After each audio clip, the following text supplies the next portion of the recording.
बिस्मिल्लाहिर्रहमानिर्रहीम। अस्सलाम वालेकुम।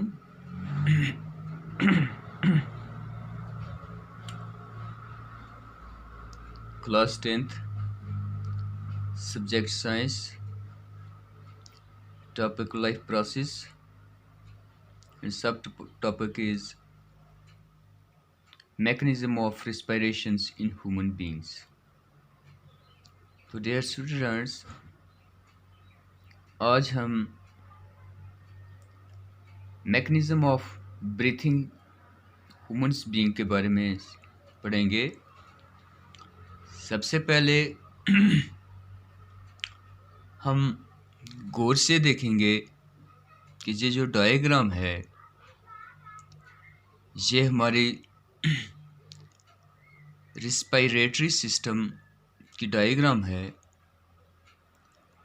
इस रिस्पायरेटरी सिस्टम में मुख्तलिफ ऑर्गन्स हैं, जिन ऑर्गन्स को हमने हमेशा याद रखना है। मेन ऑर्गन्स रिस्पायरेटरी सिस्टम के वो कौन कौन से हैं, इस डायग्राम से हमें ये मालूम हो जाएगा। यानी सबसे पहला जो ऑर्गन है रिस्पायरेटरी सिस्टम का वो नोस्ट्रल है।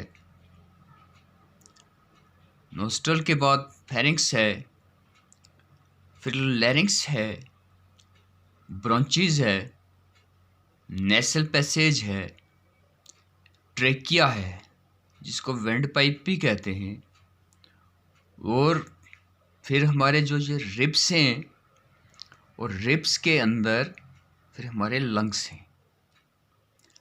अब लंग्स के अंदर जब हम सांस लेते हैं, यानी सांस लेते वक्त हम एयर को अपने नथनों के ज़रिए अपने लंग्स तक पहुंचाते हैं। तो जैसा कि हम जानते हैं कि lungs air mixture of gases है और हमें जो ज़रूरत होती है वो ऑक्सीजन की होती है। तो ये ऑक्सीजन फिर हमारे लंग्स में पहुंचता है और वहाँ से ये हमारे ब्लड के साथ मिलकर पूरे जिस्म में सर्कुलेट हो जाता है with the help of blood. तो आज हम यही देखेंगे कि ये जो मैकेनिज़्म है ये कैसे होता है। यानी सबसे पहले आप यहाँ ब्रीथिंग के बारे में हम जानकारी हासिल करेंगे। आपको एक नंबर पूछा जा सकता है, व्हाट इज ए ब्रीथिंग?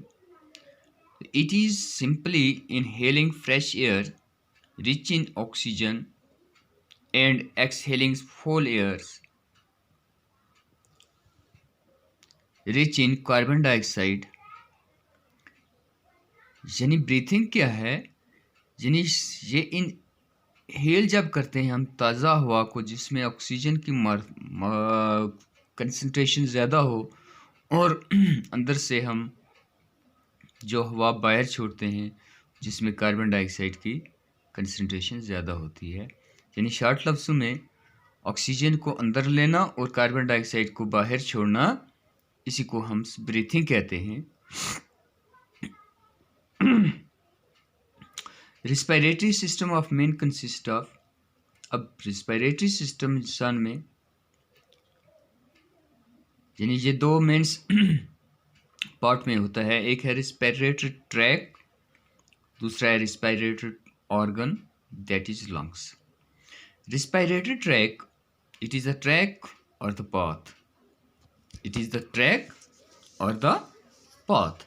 यानी रिस्पायरेटरी ट्रैक जो है ये वो पाथ है which fresh airs enter the body reaches the lungs and foul airs rich in carbon dioxide leave the lungs to come out. Respiratory tract में it is the track or the path through which fresh air enter the body, reaches the lungs, and fall airs rich in carbon dioxide leave the lungs to come out. It consists of nasal cavity, pharynx. ये जो stage हैं ये हमारे पास respiratory tracks हैं, यानी कहाँ से शुरू हो गया? Nasal cavities, pharynx, larynx, trachea, bronchi, bronchioles, alveoli of lungs. ये रिस्पिरेटरी ट्रैक आपको याद रखना है। Breathing is accomplished through change in size and air pressure of chest cavity. It involves inspirations and expiration. अब 2 पॉइंट और हमारे पास आते हैं, एक है इंस्पायरेशन और दूसरा है एक्सपायरेशन। पहले breathing is accomplished through changes in size. Breathing के वक्त ये हमारे चेस्ट की साइज जो है ये चेंज हो जाती है, यानी जब हम सांस लेते हैं तो हमारा चेस्ट एक्सपेंड होता है और जब हम सांस छोड़ते हैं तो हमारा चेस्ट क्या हो जाता है, यानी सिकुड़ जाता है। किसकी वजह से? हवा की वजह से। यानी एग्जाम्पल अगर हम दें तो जब हम गुब्बारे में हवा को भरते हैं तो वो एक्सपेंड होता है, किसकी वजह से? एयर की वजह से।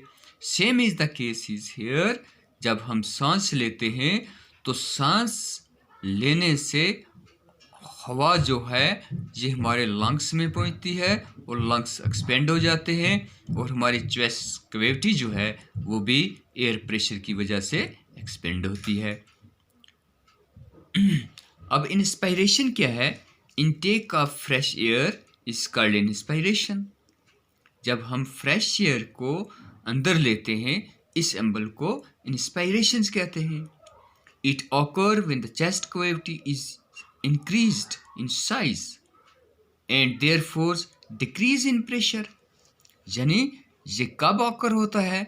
जब चेस्ट कैविटी जो है वो इंक्रीज हो जाती है साइज में और and therefore decrease in pressure, और वहाँ प्रेशर डिक्रीज हो जाता है।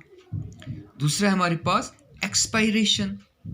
अब ये बात हमेशा याद रखनी है, इंस्पायरेशन यानी सांस अंदर लेने के अमल को इंस्पायरेशन कहते हैं जब हमारी चेस्ट कैविटी एक्सपेंड होती है और वहाँ प्रेशर एयर का प्रेशर जो है ये डिक्रीज होता है।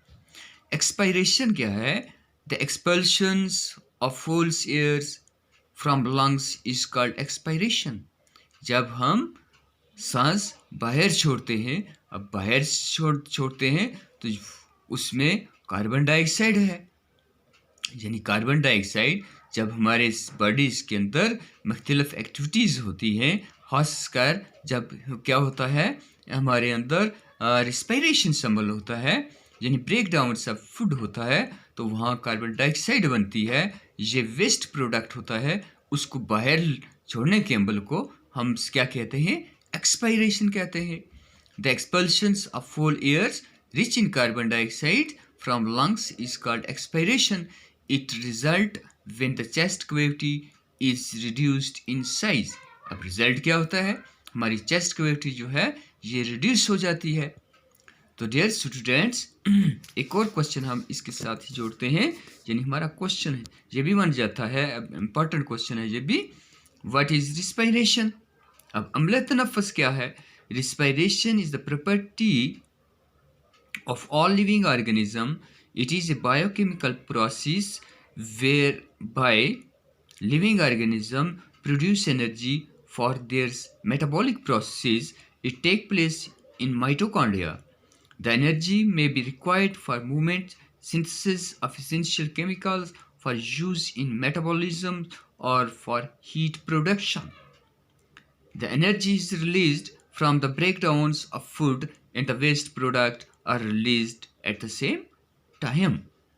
जैसे हम प्रीवियस क्लासेस में हमने ये पढ़ा है रिस्पायरेशन के कि ये जो है रिस्पायरेशन जो है अम्ल तनफ़ुस जो है ये एक इम्पॉर्टेंट प्रॉपर्टीज़ है लिविंग ऑर्गेनिज्म की, और इसमें क्या होता है, ये बायोकेमिकल प्रोसेस है जहाँ लिविंग ऑर्गेनिजम्स प्रोड्यूस करते हैं एनर्जी को, और उस एनर्जी को फिर मेटाबॉलिक्स प्रोसेस के लिए इस्तेमाल किया जाता है।